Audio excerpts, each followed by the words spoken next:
मैत्रिणींनो, रुचिरा खव्यामध्ये तुमचं मनापासून स्वागत आहे. आपल्याला रोज प्रश्न पडतो की भाजी वाटण न टाकता झटपट करायची असेल तर आपण आज करणार आहे फ्लावर वाटाण्याची झटपट वाटण न टाकता. ही पण एकदम टेस्टी लागणारी भाजी आहे.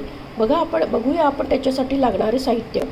कांदा घेतले बारीक चिरून, कढीपत्ता आहे, आलं लसूण ठेचून घेतले, फ्लावर आहे आणि लाल मिरची पावडर, गरम मसाला, धणे पावडर, हळद, जिरं, टोमॅटो आणि वाटाणे. आता आपण या फ्लावरमध्ये गरम पाणी टाकूया. गरम पाणी ठेवून 10 मिनिटं ठेवूया असं. आता आपण फोडणीची तयारी करूया. तेल टाकलं आहे. तेल तापायला ठेवलं आहे. जिरं टाकूया. आपण मिक्सरमध्ये वाटण न वाटता ही भाजी करणार आहे, पण एकदम टेस्टी अशी होती ही भाजी. कढीपत्ता टाकूया.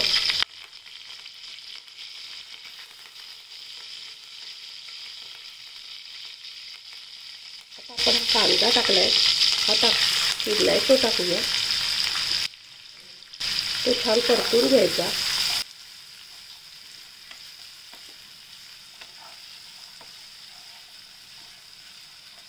लसूण आणि आलं याची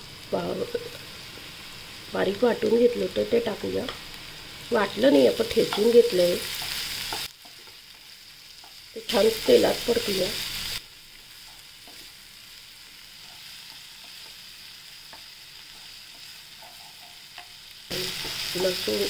लसूण आलं त्याचा ते छान शिजलं जाईल, कच्चं नाही राहणार.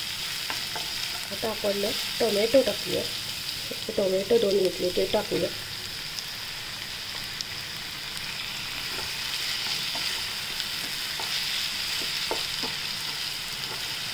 आणि आता आपण थोड्या झाकण ठेवूया म्हणजे पटकन शिजेल.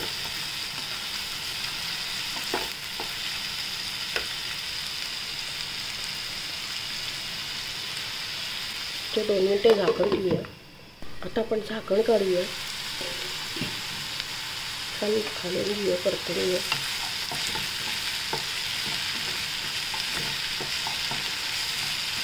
आता आपण त्याच्यात आपण हे सगळे मसाले, तिखट, गरम मसाला, हळद, धणे हे टाकूया.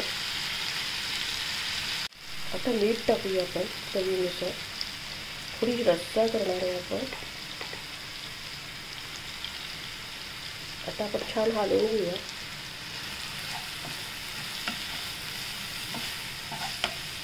आपण हा सगळा मसाला टाकलाय ना, त्याला छान परतून घ्यायचं आणि त्याच्यावर थोडं झाकण ठेवलं होतं ते काढूया. आता आपण वाटाणे टाकूया. छान तेल सुटले अजून बघा. आणि आता फ्लावर टाकूया.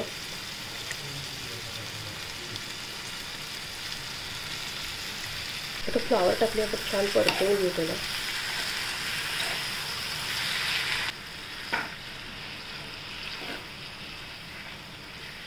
त्याच्यात आपण आता गरम पाणी, तुम्हाला जसा रस्सा हवा असेल. आता आपण त्याला उकळी येऊ देऊ. त्याच्यावर आपण झाकण ठेवूया. काढूया. आपली भाजी रेडी आहे बघा. आता आपण प्लेटमध्ये सर्व करूया. फ्लावर वाटाण्याची रस्सा भाजी आणि आपण याच्यात मिक्सरमध्ये वाटून न करता केलेली आहे, पण एकदम भन्नाट चवीची होते.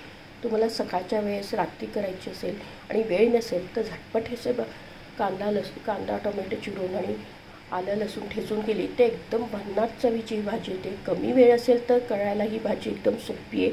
साध्या पद्धतीने काही जास्त मसाला न टाकलेली ही भाजी आहे. तुम्ही नक्की करून बघा आणि आपल्या चॅनलला जास्तीत जास्त फ्रेंड सर्कलमध्ये शेअर करा. आणि रेसिपी आवडल्यास लाईक आणि सबस्क्राईब अवश्य करा. लवकरच भेटूया अशाच नवीन रेसिपी सोबत. तोपर्यंत मस्त खा, स्वस्त राहा, आनंदित राहा. असाच मला सपोर्ट आणि प्रोत्साहन देत राहा. थँक्यू.